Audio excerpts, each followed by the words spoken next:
मेरे प्यारे दोस्तों, नमस्कार। मैं अजय कुमार आप सभी का एडीएम क्लासेस में स्वागत करता हूं और मैं उम्मीद करता हूं कि आप इस कोविड-19 महामारी में आप बहुत अच्छे होंगे, स्वस्थ होंगे।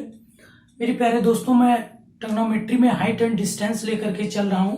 आज हाइट एंड डिस्टेंस का आपका लास्ट लेक्चर होगा और मैंने हाइट एंड डिस्टेंस में आपको जितने भी टाइप्स के क्वेश्चन कराए हैं, मैं दावा करता हूं कि अगर उतने क्वेश्चन आप करके मेरे सारे वीडियो देख के चले जाते हैं तो किसी भी एग्जाम में आप जाएंगे, आपका हाइट एंड डिस्टेंस की कोई भी प्रॉब्लम रुकेगी नहीं। मैं ये 90.99% ये दावा करता हूं और मैं 2 से 3 क्वेश्चन आज कराऊंगा।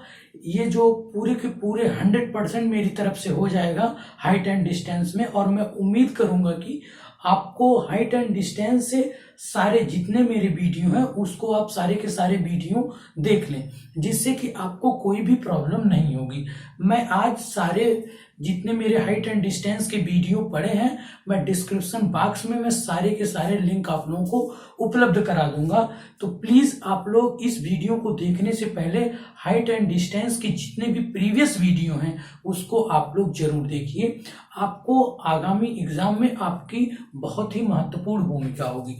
दूसरी बात, मैंने प्यारे दोस्तों आपसे वादा किया है कि मैं इसमें सेंट्रल टेंडेंसी, क्योंकि मैं क्लास 10th के बच्चों को भी लेके चल रहा हूं, तो दो चैप्टर में हो सकता है सेंट्रल टेंडेंसी पढ़ा दे बाद में, क्योंकि क्लास 10th के स्टूडेंटों का जो है क्या किया गया, सिलेबस उनका शॉर्ट कर दिया गया है।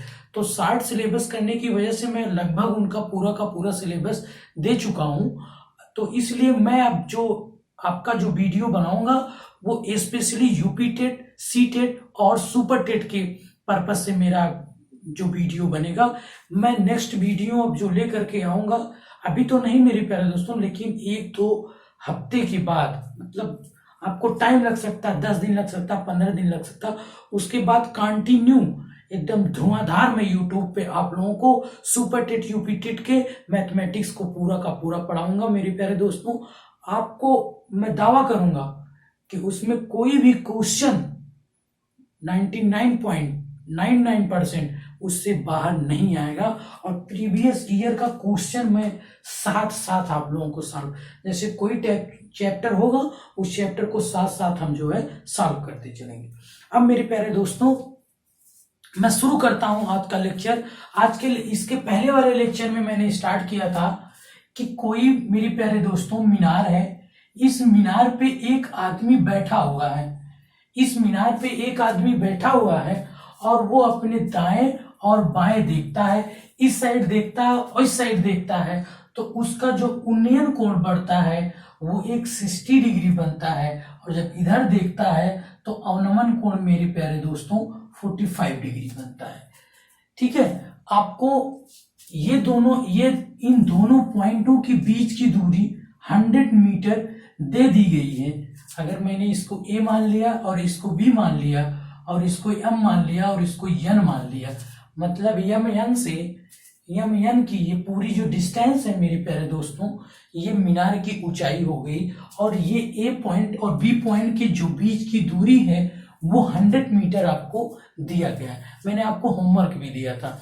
तो आपको फाइंड आउट क्या करना है, आपको एच की वैल्यू फाइंड आउट करनी, मतलब इस मीनार की आपको ऊंचाई निकालनी है। मेरे प्यारे दोस्तों, मैं आपको 2 मेथड बताऊंगा यहाँ पर। इसके पहले जो क्वेश्चन मैंने कराया था उस क्वेश्चन में ये इन दोनों के बीच की वैल्यू निकालनी थी, जबकि ये हाइट की वैल्यू दे दी गई थी। मैं इस क्वेश्चन को करा चुका हूं, इसमें मीनार की ऊंचाई दे दी गई थी और इन दोनों बिंदुओं के बीच की दूरी मुझे निकालनी थी। इसके पहले वाले क्वेश्चन में ए बी की वैल्यू निकालनी थी मेरे प्यारे दोस्तों, और इसमें जो मीनार है उस मीनार की जो ऊंचाई हमें क्या हुई थी, 100 मीटर दे दी गई थी। ठीक है, आज जो क्वेश्चन हमारा है, आज हमारा क्वेश्चन है कि मीनार की ऊंचाई हमें निकालनी है, जबकि मेरे प्यारे दोस्तों हमें इन दोनों बिंदुओं के बीच की दूरी दी गई है। अब देखिए हमें क्या करना है। मैं अगर इसको मेरे प्यारे दोस्तों 2 मेथड से मैं सॉल्व कराऊंगा। इसको मैं अगर यक्स मान लेता हूं तो ये दूरी कितनी होगी, 100 - x, और इसको अगर मैंने h मान लिया ठीक है, अब आप देखिए मेरे प्यारे दोस्तों, अगर मैं बात करूं tan 60 डिग्री का मैं बात करूं, tan 60 degree equals to h/x, और मेरे प्यारे दोस्तों इसी का जो मान होगा √3/1। अब यहां से क्या आएगा बताइए, यहां से हम h की वैल्यू निकाल लेंगे √3, यहां से हम h की वैल्यू निकाल लिए √3, ठीक है, यहां से अब √3x, सॉरी √3x निकाल ली। दूसरा मेरे प्यारे दोस्तों, जब हमने tan 45 डिग्री किया तो tan 45 डिग्री h अपान 100 माइनस x, ठीक है, इक्वल्स टू 1/1। तो मेरे प्यारे दोस्तों h equals to 100 minus x, h equals to 100 minus x आ गया। ये देखिए दूसरा इक्वेशन हमारा बन के आ गया, ठीक है, इतनी बात आप समझे। अब मेरे प्यारे दोस्तों इक्वेशन फर्स्ट और सेकंड से देखिए h सेम है, तो इसका मतलब हुआ अगर ये साइड h की वैल्यू इतनी है और h की वैल्यू इतनी है, तो इसका मतलब हुआ √3x equals to 100 minus x।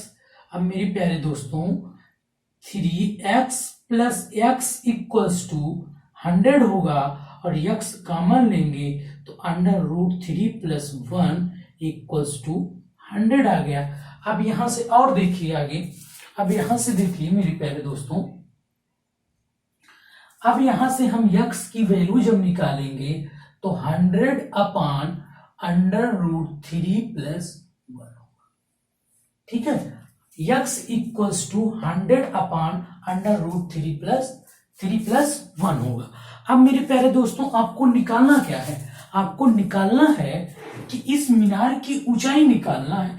जब मीनार की ऊंचाई निकालना है, और मुझे आप इक्वेशन फर्स्ट से देखिए, जब यहाँ x की वैल्यू मुझे निकल आई, यहां से देखिए जब x की वैल्यू निकल आई, तो यहां पर हम x की वैल्यू अगर हम रख देते हैं, x की वैल्यू हम रख देते हैं 100 अपान √3 प्लस 1, तो ये हमारा मेरे प्यारे दोस्तों मीनार की जो ऊंचाई h निकल के आती है 100 √3 अपान √3 प्लस 1।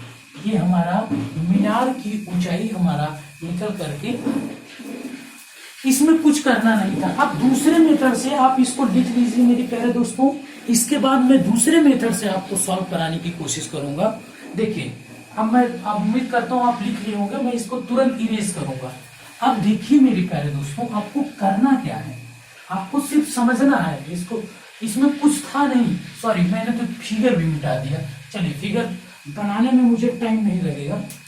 ये देखिए, ये देखिए और ये देखिए, ये मैंने h कह दिया और ये पूरी डिस्टेंस मैंने 100 मीटर दे दिया, और ये मेरे प्यारे दोस्तों ये 45 डिग्री है और ये 60 डिग्री है। अगर मैंने a कह दिया और इसको b कह दिया, इसको m कह दिया, इसको n कह दिया।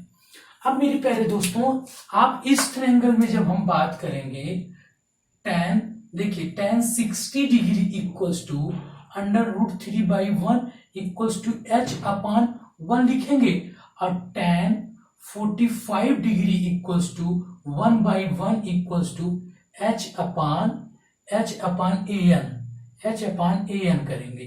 इसमें सिर्फ हम ये टर्म क्यों लिखते हैं, थोड़ा सा ताकि आपको समझने में आसानी हो जाए। फिगर में नहीं तो आप लिखेंगे नहीं, आपको सारी चीजें पता हो जाएंगी। अब h अपान bn लिख देंगे,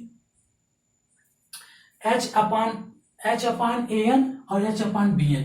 अब मेरे प्यारे दोस्तों h की वैल्यू यहां पर देखिए 1 है और h की वैल्यू यहां पर √3 है। तो h की वैल्यू क्योंकि सेम है, तो हमें h की वैल्यू सेम करने के लिए इस इक्वेशन में मेरे प्यारे दोस्तों 1 से मल्टीप्लाई करेंगे और इसमें √3 से मल्टीप्लाई करेंगे। बात समझे कि नहीं, इतनी चीजें मैंने कई बार बताई हैं। तो इसमें जब मल्टीप्लाई करेंगे तो इसमें मेरे प्यारे दोस्तों ये हो जाएगा, 1 से मल्टीप्लाई इसमें करेंगे और इसमें √3/√3 हो जाएगा। ये हो जाएगा h अपान bn की वैल्यू और ये होगा h अपान an की वैल्यू। इतनी बात आप समझे।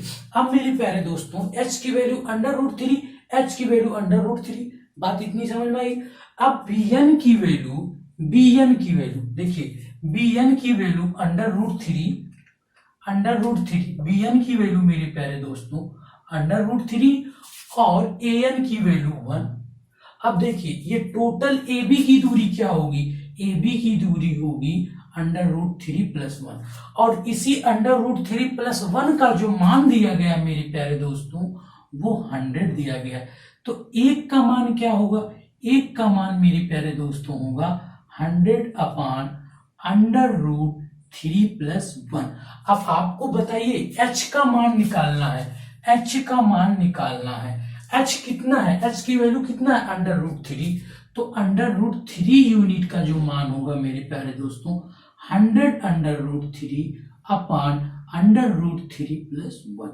ये हमारा क्या निकल गया, ये हमारा निकल के आ गया, मीनार की ऊंचाई निकल करके आ गई। मेरे प्यारे दोस्तों इसमें कुछ आपको जानना नहीं था, मैंने दो मेथड से आपको बताया, एक x मान के और एक 100 - x मान के। लेकिन दूसरा मैंने मेथड बताया कि मैंने ट्रिग्नोमेट्री रेशियो से निकाल दिया।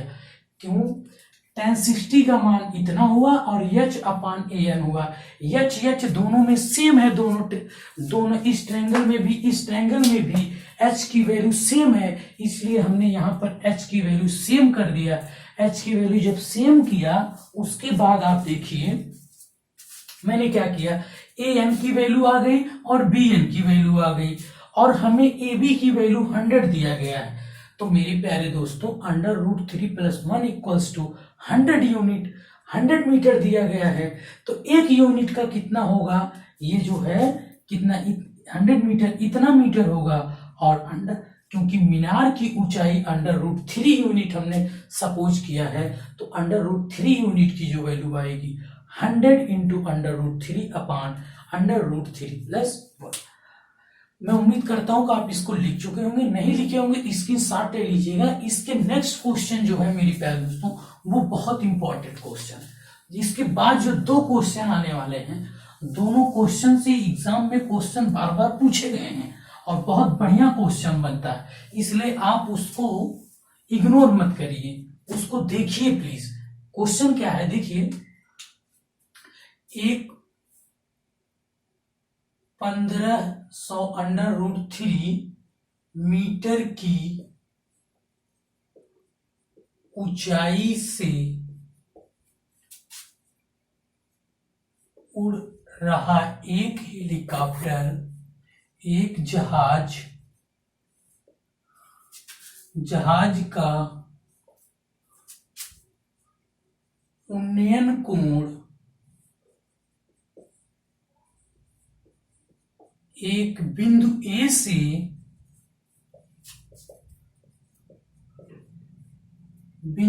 से मेरे प्यारे दोस्तों 60 डिग्री है, एवं 15 सेकंड के बाद जहाज का उन्नयन कोण, जहाज का जो उन्नयन कोण है मेरे प्यारे दोस्तों वो 30 डिग्री हो जाता है। तो आपको जहाज की चाल निकालनी है। क्या निकालनी है, जहाज की चाल निकालनी पहली बात। दूसरी बात मेरे प्यारे दोस्तों, जहाज के द्वारा चली गई दूरी निकालनी है। ठीक है, क्या क्या निकालना, देखिए बहुत अच्छा क्वेश्चन है, बहुत अच्छा क्वेश्चन। आप इसको इग्नोर मत कीजिए, प्लीज इसको देखिए और ध्यान से समझिए, बहुत अच्छा क्वेश्चन है।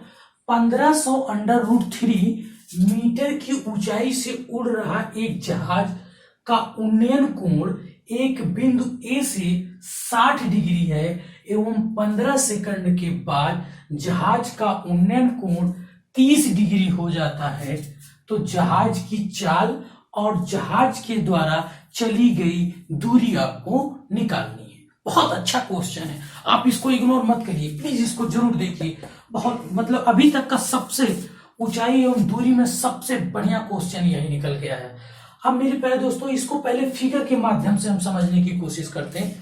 फिगर में क्या है, देखिए कोई जहाज है, अगर ये हमारा समतल है और इस समतल से कोई जहाज ये हमारा उड़ रहा है और इस जहाज की जो समतल से दूरी है वो मेरे प्यारे दोस्तों 1500√3 मीटर दिया गया है। और एक बिंदु ए है, इस बिंदु ए से इस जहाज का जो उन्नयन कोण है, उस जहाज का जो उन्नयन कोण है वो मेरे प्यारे दोस्तों 60 डिग्री है। बात समझिए, ये 60 डिग्री दिया गया है, मैं यहां लिख देता हूं, ठीक है, ये 60 डिग्री दिया गया। उसके बाद कहा जा रहा है कि 15 सेकंड के बाद इस जहाज का उन्नयन कोण 30 डिग्री हो जाता है। इसके बाद 15 सेकंड के बाद इस जहाज का उन्नयन कोण मेरे प्यारे दोस्तों कितना हो जाता है, 30 डिग्री हो जाता है। अब ये जहाज मैं मानता हूं ये जहाज इधर गया और इसका उन्नयन कोण यहां जब ये पहुंच गया 15 सेकंड के बाद जब ये जहाज इस पॉइंट से मैंने इसको 20 सी और डी और ई मान लिया, ये इस बी पॉइंट से डी पॉइंट पे 15 सेकंड में पहुंचता है, तो इस बिंदु से ए बिंदु के जो उन्नयन कोण है वो मेरे प्यारे दोस्तों 30 डिग्री है। अब तुरंत आपके दिमाग में एक डाउट आना चाहिए, मैं स्टूडेंट के पर्पस से सोच रहा हूं इसलिए आपको बता रहा हूं। मेरे प्यारे दोस्तों आप ये तुरंत क्यों नहीं सोचे कि आपने कैसे इधर चला दिया, इस डायरेक्शन में जहाज चला दिया। ये भी हो सकता है कि ये जहाज इधर को जाए, आपके दिमाग में तुरंत ये क्वेश्चन आना चाहिए कि भाई ये जहाज इधर को न जाकर के ये जहाज इधर को चली जाए। मैंने कह दिया ये जहाज इधर को चलेगी, तब क्या होगा आप इस कंडीशन में बताइए कि इसको कैसे हम सॉल्व करें। मेरे प्यारे दोस्तों इसमें एक चीज कहा गया है कि एंगल 60 डिग्री से 30 डिग्री हो रहा है, मतलब अगर बड़े से छोटा हो रहा है इसका मतलब हुआ कि ये दूरी और बढ़ रही है, ये दूर की तरफ जा रही है। पास इस पॉइंट से मैंने आपको बताया था अगर ये कोई ऊंचाई है, आप अगर इस ऊंचाई के वस्तु को पास से देखेंगे तो आपका उन्नयन कोण ज्यादा होगा, और ये जब वस्तु दूर होगी, ये वस्तु जब इधर जाएगी इसका उन्नयन कोण क्या होगा, कम होगा मेरे। हालांकि मैं अभी इसको क्वेश्चन के माध्यम से आपको इसीलिए अगर ये इस साइड यहां चली गई, अगर 60 से 30 बन रहा है इसका मतलब ये इधर को जाएगा। अगर कह देता इसी क्वेश्चन में कि 30 से 60 हो रहा है, उसको मैं अभी क्वेश्चन के माध्यम दूसरा क्वेश्चन ले लूंगा तब आप देखिएगा उसको, पहले इसको सॉल्व कर लेते हैं। तो आपको निकालना क्या है कि आपको इसमें जहाज की चाल निकालनी है और जहाज के द्वारा चली गई दूरी निकालनी है। अब मेरे प्यारे दोस्तों अगर ये डिस्टेंस हम निकाल लें, जहाज 15 सेकंड में अगर इतनी डिस्टेंस हम निकाल लें, ये डिस्टेंस इस डिस्टेंस के बराबर होगी, ये इसके बराबर होगी, इसके बराबर, और ये इसके बराबर और ये इसके बराबर होगी। इतनी बात आप समझे। अब मेरे दोस्त आप बताओ कि अगर इतनी दूरी हम निकाल लें, इतनी दूरी जो है निकाल लें, तो अगर दूरी आपको पता हो जाए, आप बताइए अगर आपको दूरी पता हो जाए तो आपको D = S × T होता है ना, सॉरी चाल, आपको अगर दूरी पता हो गई, अगर आपको डिस्टेंस पता हो गई तो आपको पता है D = S × T होता है, तो आप यहां से स्पीड निकाल लेंगे S = D/T, मतलब डिस्टेंस अपान समय, क्योंकि समय आपको दिया गया है तो आपको चाल की वैल्यू निकल के आ जाएगी। मतलब चाल इक्वल्स टू, यहां लिख दें हम, चाल इक्वल्स टू दूरी बटे समय। तो मेरा क्या काम होगा दोस्त, यहां पर मेरा क्या काम होगा, सिर्फ और सिर्फ मेरा काम होगा कि इस CE की दूरी को हमें क्या करना है, निकाल देना है। जब CE की दूरी हम निकाल देंगे तो हमारा काम बन जाएगा। दूरी निकली, दूरी में समय से डिवाइड कर देंगे तो चाल निकल जाएगा। तो दूरी और चाल दोनों पूछा जा सकता है, इसलिए दूरी भी पूछ ले और चाल भी पूछ ले। अब चलिए अब कैसे निकालेंगे, अब सोचिए कैसे निकलेगा। सेम कुछ नहीं, अगर आप जान गए तो पहले इस, अगर हम tan 30 डिग्री की बात करें तो tan 30 डिग्री की अगर बात करते हैं तो BC अपान AC होगा, BC अपान AC, ये tan 30 डिग्री 60 वाले में। तो इस वाले ट्रायंगल में बात करेंगे तो BC अपान AC होगा और मेरे प्यारे दोस्तों √3 अपान 1 होगा। और एक चीज आपको पता होना चाहिए कि BC की वैल्यू DE के बराबर है, ये BC की वैल्यू DE के बराबर है, ये चीज आप याद रखिएगा।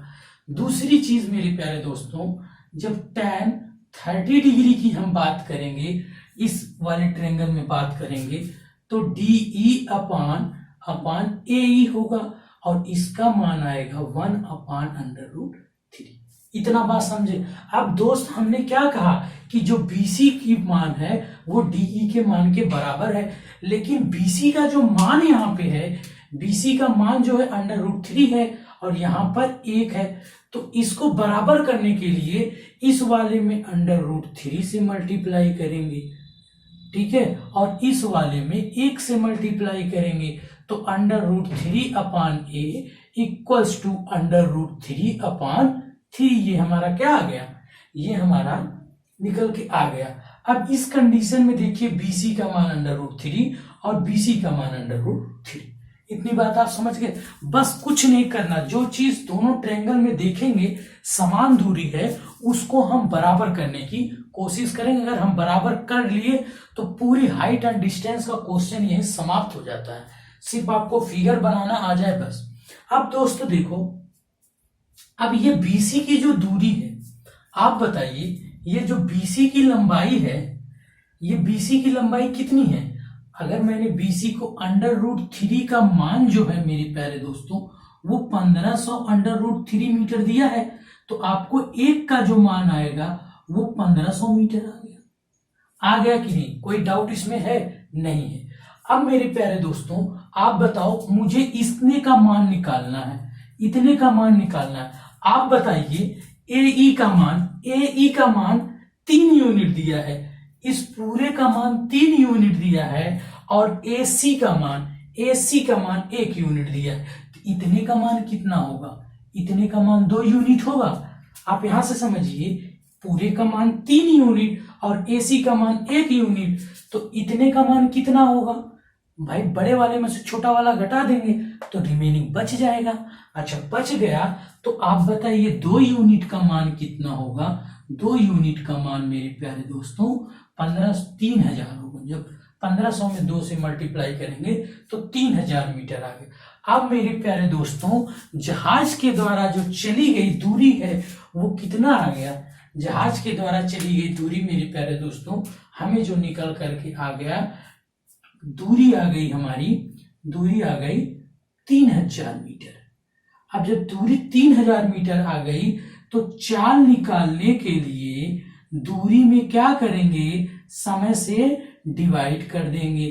तो मेरे प्यारे दोस्तों ये 200 मीटर पर सेकंड जो है हमारा चाल, ये क्या 200 मीटर पर सेकंड क्या आ गया, हमारी क्या आ गई, जहाज की चाल आ गई। हालांकि ये जहाज जो है 200 मीटर पर सेकंड जो है, मुझे लगता है कि बहुत इसकी चाल बहुत स्लो है, थोड़ी थर्ड क्वालिटी की, जो खराब हो रहा। आज के जैसे MiG-21 वगैरह हैं, सब कहीं भी क्रैक कर जा रहे हैं, कोई भरोसा नहीं है। वैसे ये जहाज बहुत स्लो चल रही है, लैंडिंग पोजीशन में है मुझे लग रहा है, इसके लिए आप अच्छा इतनी आप, मैं उम्मीद करता हूं कि ये चीज आप समझ गए होंगे। कुछ करना नहीं था इसमें, कुछ करना ही नहीं था, सिर्फ आपको सेम अगर फिगर बनाना आ गया तो सेम चीज आप जो है ये पूरा प्रोसीजर आप कर लेंगे। मैंने क्या किया एक बार मैं पुनः बताता हूं, एक बार पुनः मैं बताने की कोशिश करूंगा। आप देखिए मैंने क्या किया, इस ट्रायंगल एक बार लिया, इस ट्रायंगल में आपको पता है कि ये वैल्यू सेम है तो √3 अपान ये कर दिया। अब इसका ये आ गया तो ये वैल्यू सेम है, BC का मान DE के बराबर है, तो यहाँ पे तो नहीं है, इसको बराबर मैंने किया, बराबर किया तो मेरे प्यारे दोस्तों आपको ये BC का मान दिया गया है और BC का मान मैंने √3 मान लिया। √3 यूनिट का मान जो है 1500 √3 है, तो 1 यूनिट का मान आ गया। इस यूनिट का मान मैंने निकाल लिया, 2 आ गया। अब 2 का मान हमें निकालना है, 2 का मान मेरे प्यारे दोस्तों 3000 मीटर आ गया। अब बताइए, जब दूरी पता हो गई तो चाल हम नहीं निकाल लेंगे, बहुत आराम से निकाल लेंगे। चाल निकालने में कोई दिक्कत है? कुछ नहीं है आपको। चलिए, अब मेरे प्यारे दोस्तों, अगर यही क्वेश्चन आपसे कहता, इसी क्वेश्चन में अगर कहता आपको, बस इसी क्वेश्चन को हम थोड़ा सा वो करेंगे। देखिए, इस क्वेश्चन में अगर यहीं पे थोड़ा सा हम परिवर्तित करते कि ये कोण पहले 60 डिग्री था, पहले 30 डिग्री था, पहले 30 डिग्री था, अब इसके बाद मेरे प्यारे दोस्तों 60 डिग्री हो गया। पहले उसका उन्नयन कोण 30 डिग्री था, बाद में उसका 60 डिग्री। मान लीजिए ये जहाज उड़ रही है, ये समतल है, इस पॉइंट से मेरे प्यारे दोस्तों थोड़ा अच्छा सा बनाते, नहीं तो कहेंगे आप कैसे बना देते हैं, थोड़ा अच्छा बनाते हैं। देखिए, ये जहाज हुआ और ये पॉइंट हुआ, इस पॉइंट से इस जहाज का जो उन्नयन कोण है वो पहले 30 डिग्री था। अब कह रहा है कि 15 सेकंड के बाद 60 डिग्री हो जाता। मैं अगर इधर जहाज ले जाऊंगा तो आप बताइए एंगल और कम होगा, क्योंकि दूरी बढ़ेगी तो एंगल क्या होगा? कम होगा। जब एंगल 30 से 60 हो रहा है, इसका मतलब जहाज इधर न जा करके जहाज इधर को आ रही है।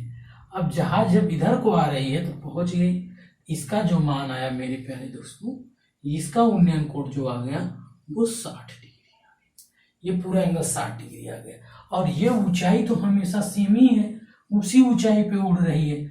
अच्छा, इसमें ऊंचाई थोड़ा सा घटाया बढ़ाया जा सकता है, कोई दिक्कत नहीं होगा आपको। अगर कह दे कि इतने ऊंचाई पे फिर थोड़ा सा नीचे आती, स्लो डाउन होती, तो क्या दिक्कत है भैया, डाउन होने दीजिए। आप अगर फिगर बनाते जाएंगे उसी के अकॉर्डिंग तो बनता जाएगा। अब आपको मेरे प्यारे दोस्तों, आपको ये दूरी निकालनी है। अब एक चीज आपको बता दें, क्या होता है कि बच्चा अगर लड़का इधर भी लेके चला जाता है, या क्वेश्चन में इधर को लेके चला जाए या इधर को लेके चला जाए, तो उसकी दोनों की दोनों वैल्यूज सेम आती हैं। दुर्भाग्य से इस क्वेश्चन के आंसर में कोई परिवर्तन नहीं आता है, चाहे वो 30 से 60 जाए, चाहे 60 से 30 जाए। मानो तो आप इस क्वेश्चन को करके देख लीजिए, ठीक है। इस क्वेश्चन को आप स्वयं सॉल्व करिएगा, आंसर सेम आएगा। आंसर क्या होगा? आंसर सेम आएगा। अच्छा, एक शिकायत होती है, चलिए नेक्स्ट इसको हम इरेज कर देते हैं। इसको आप लिख लीजिए, लिखने के बाद इसको फिगर बना लीजिए और इसको स्वयं सॉल्व करिएगा, ठीक है। अब मेरे प्यारे दोस्तों, कोई दिक्कत की बात नहीं। अब देखिए, एक आप लोगों को शिकायत होती है कि मैथ में तो वैसे ही लोग बोरियस हो जाते हैं, थोड़ा बीच बीच में कॉमेडी होती रहे। कुछ लोग पढ़ाते हैं तो शायरी वायरी कहने जाते हैं, लेकिन मैथ का जो स्टूडेंट होगा और मैथ का जो टीचर होगा, उसको ना तो शायरी आएगी और ना तो जोक आता है, क्योंकि वो तो बेचारा 2 दूना 4 करते करते उसका पूरा समय बीत जाता है। उसको समय कहाँ है शायरी? हिंदी जो पढ़ाते हैं गा गा के पढ़ाते हैं, संस्कृत पढ़ाते हैं गा के पढ़ाते हैं। साइंस वाला और मैथ वाला स्टूडेंट कहाँ से आपको जोक सुनाएगा? कोई मतलब नहीं जोक सुनाने का है।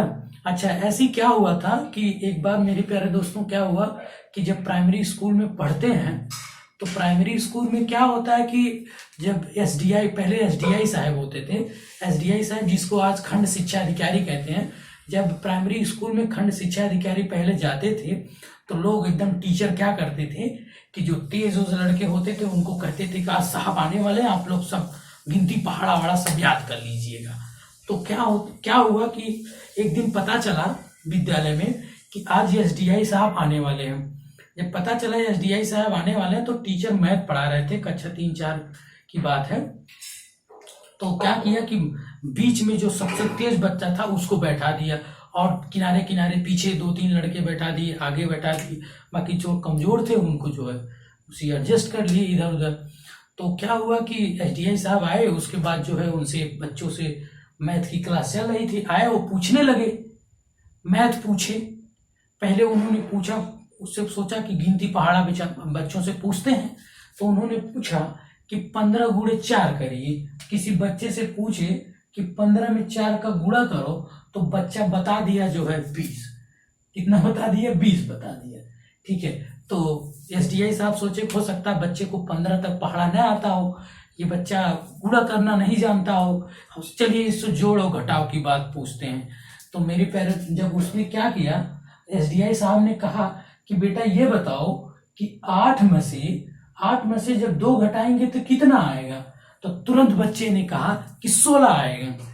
एसडीआई साहब ने कहा, तब तक जो मास्टर साहब थे उन्होंने कहा बहुत बढ़िया बेटा, बहुत बढ़िया बहुत बढ़िया बहुत बढ़िया। तो एसडीआई साहब कहे अरे क्यों ऐसा कह रहे हो, अरे कहा साहब आज तो इस 16 बतावत में कन्हैया इस 1600 बतावत रहा, आज तो इसके अंदर का सुधार आ गया है, आज तो बहुत बढ़िया, मतलब इसको समझ में आने लगी है।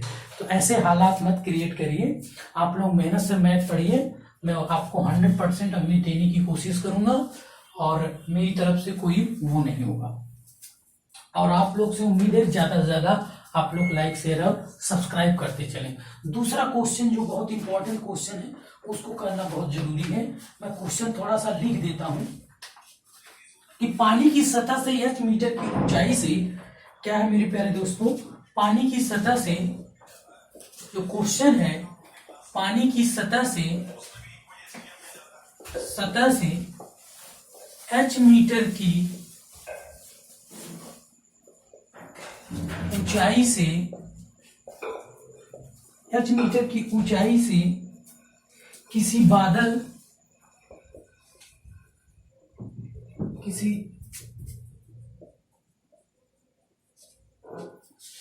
किसी बादल का उन्नयन कोण, किसी बादल का जो उन्नयन कोण है किसी झील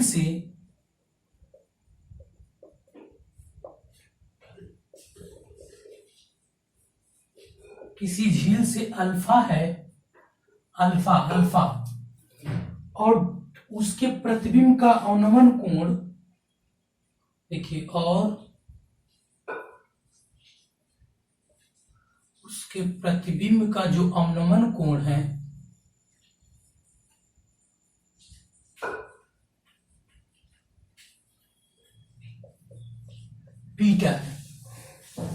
बीटा है, तो पानी की सतह से बादल की ऊंचाई याद कीजिए।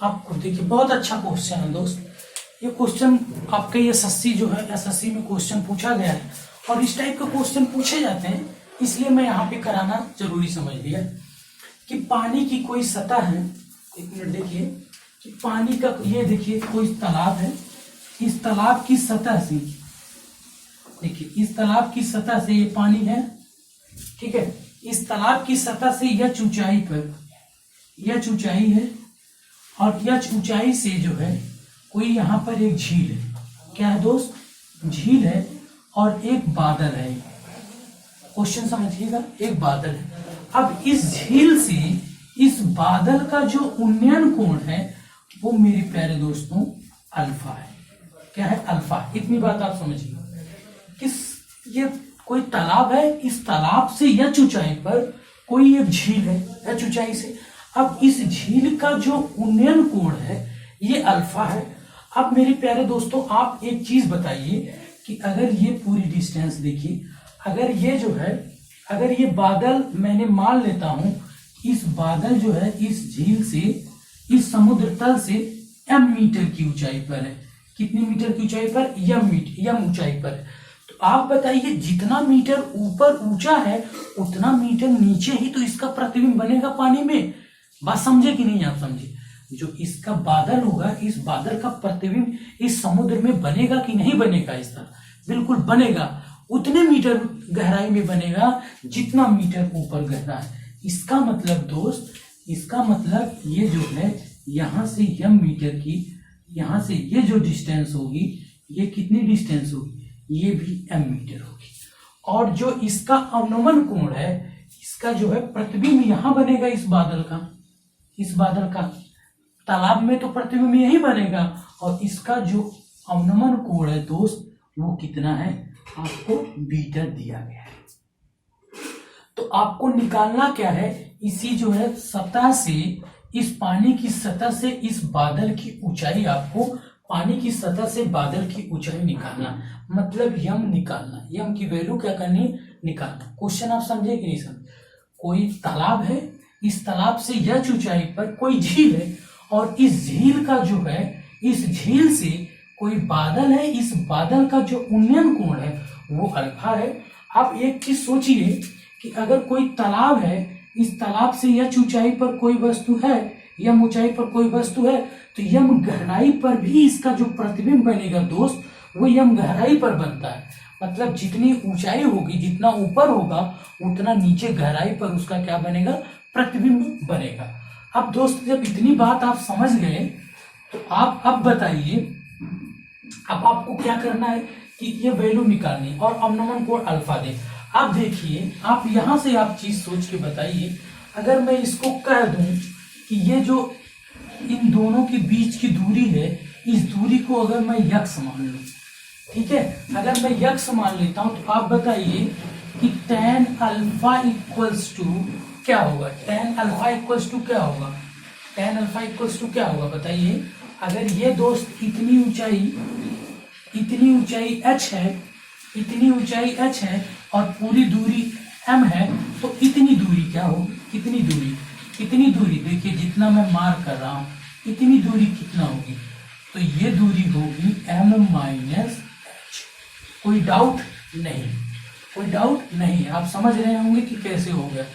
अब tan अल्फा इक्वल्स टू लंब बटा आधा, और यहां से X equals to m minus h upon tan alpha. कोई दिक्कत, कोई परेशानी नहीं होनी चाहिए। अब देखिए tan बीटा, अब दूसरी चीज देखिए, tan बीटा इक्वल्स टू लंब, ये दूरी यहां से यहां तक, क्योंकि यहां से अल्फा बीटा बन रहा है, तो h प्लस यम होगा। क्यों होगा, क्योंकि ये पूरी दूरी यहां से यहां तक कंसीडर की जाएगी, तो ये दूरी कितना होगी, यम प्लस h अपान यक्स इक्वल, इस यहां से दोस्त यक्स की जो वैल्यू आएगी m plus h upon tan beta.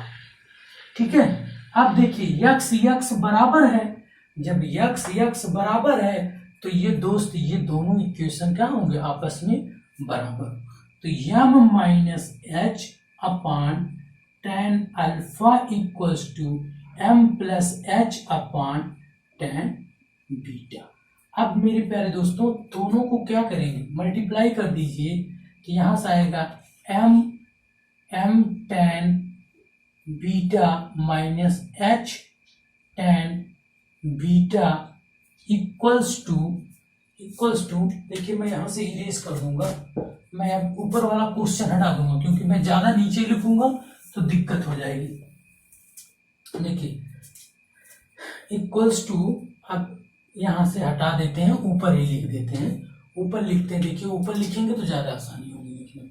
यहां से आएगा M tan beta minus h tan beta equals to m tan alpha plus h tan alpha. M को एक साइड करिए और उसको एक साइड करिए, तो m tan beta minus tan alpha, कोई परेशानी, इसको इसके साथ लिया और यम कॉमन कर दिए, इक्वल्स टू h कॉमन लिया और tan alpha plus tan beta कर दिया, कोई परेशानी, इसको साथ लिया, h कॉमन ले लिया। अब यहां से m equals to h tan alpha plus tan beta upon, इसको इस साइड ले गए, tan beta minus tan alpha. यही यम जो है हमने क्या माना है, इसी यम को हमने इस समुद्र तल से इस बादल की बीच की ऊंचाई मानी हुई है, दूरी मानी हुई है। इसलिए दोस्त जो यम की वैल्यू आई h tan alpha plus tan beta अपान tan beta minus tan alpha. बच्चा करता क्या है, स्टूडेंट करता क्या है कि इस वैल्यू को रट जाता है, इस फार्मूले को रट जाता है। इसको क्या करता है, रट जाता है और डायरेक्ट वो इसी फार्मूले में रखता है और उसकी वैल्यू निकल करके आ जाती है। जिस ऊंचाई पे बात करेगा, अगर ये ऊंचाई, अब एक चीज आप सोचिए कि अगर यही ऊंचाई, चलिए बाद में उसको क्वेश्चन को, जब क्वेश्चन आएगा कभी प्रैक्टिस कराएंगे, तो अगर ये एच समुद्र तल से ही बात करता, तो अगर समुद्र तल से बात करता तो एच की वैल्यू नहीं होती, तो एच यहाँ पर 1 हो जाता, तो ये चीजें क्या हो जाती, एम की वैल्यू हमारी निकल करके आ जाती। हालांकि ठीक है, वो और क्वेश्चन इजी हो जाता अगर एच की वैल्यू नहीं होती। तो मैं उम्मीद करता हूँ कि ये क्वेश्चन आपको बहुत अच्छे से समझ में आया होगा और इसको आप क्वेश्चन को अच्छे से नोट्स बनाते चलिएगा। मैं उम्मीद करता हूँ कि आप लोगों को ये वीडियो अच्छा लग रहा होगा। यदि आपको अच्छा लग रहा है तो प्लीज़ ज़्यादा से ज़्यादा लाइक, शेयर एंड सब्सक्राइब करें। बहुत बहुत धन्यवाद।